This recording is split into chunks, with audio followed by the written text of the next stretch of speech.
ఉమ్మడి చిత్తూరు జిల్లాలో ప్రజా ప్రతినిధుల చేతుల మీదుగా పెన్షన్లు పంపిణీ జరుగుతుంది. రాష్ట్ర ముఖ్యమంత్రి ఆదేశాల మేరకు 6 గ్యారంటీలలో ఒకటి ఎన్టీఆర్ భరోసా పథకం.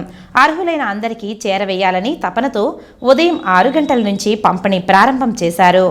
మదనపల్లిలో పండుగ వాతావరణంలో పెన్షన్లను ఎన్నికల నోటిఫికేషన్ నుంచి ప్రతి నెల 1000 రూపాయలు పెంచి నేడు 7000 రూపాయలను పంపిణీకి శ్రీకారం చుట్టారు. ఎమ్మెల్యే షాజహాన్ బాషా రాష్ట్రంలోని 65,031 లక్షల మందికి అందిస్తున్నారని తెలిపారు. ఇంకా పుంగనూరు నియోజకవర్గంలో టీడీపీ ఇన్ఛార్జ్ చల్లాబాబు రొంపుచెర్ల నుంచి ఎన్టీఆర్ భరోసాను పెంచిన 4,000తో పాటు అదనంగా మరో 3,000 కలిపి పంపిణీ చేస్తున్నారు. పెన్షన్ అందుకున్న వారు చంద్రబాబు ఇచ్చిన మాటను నిలబెట్టుకున్నారని హర్షం వ్యక్తం చేశారు. శ్రీకాళహస్తిలో జనసేన ఇన్ఛార్జ్ వినుత చంద్రబాబు పవన్ కళ్యాణ్ ఫోటోలకు పాలాభిషేకం చేసి మహిళలకు అండగా ఉంటుందని కూటమి ప్రభుత్వం అని తెలిపారు.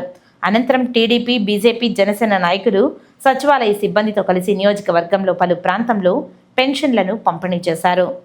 తిరుపతిలో ఎమ్మెల్యే ఆరణి శ్రీనివాసులు ఉదయం 6 నుంచి భవానీనగర్, జీవకోన, కొర్లగుంట, గంగమ్మగుడి ప్రాంతంలో పెన్షన్లను అందజేశారు.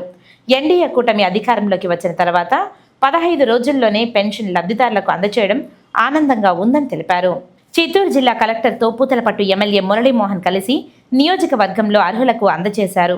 సాయంత్రంలోపు 90% పూర్తి చేస్తామని, అందుబాటులో లేని వాళ్లకు రేపు ఇచ్చి పరిపూర్ణం చేస్తామని తెలిపారు. ఇందులో సచివాలయ సిబ్బందితో ప్రజా ప్రతినిధులు కలిసి పనిచేస్తున్నారు.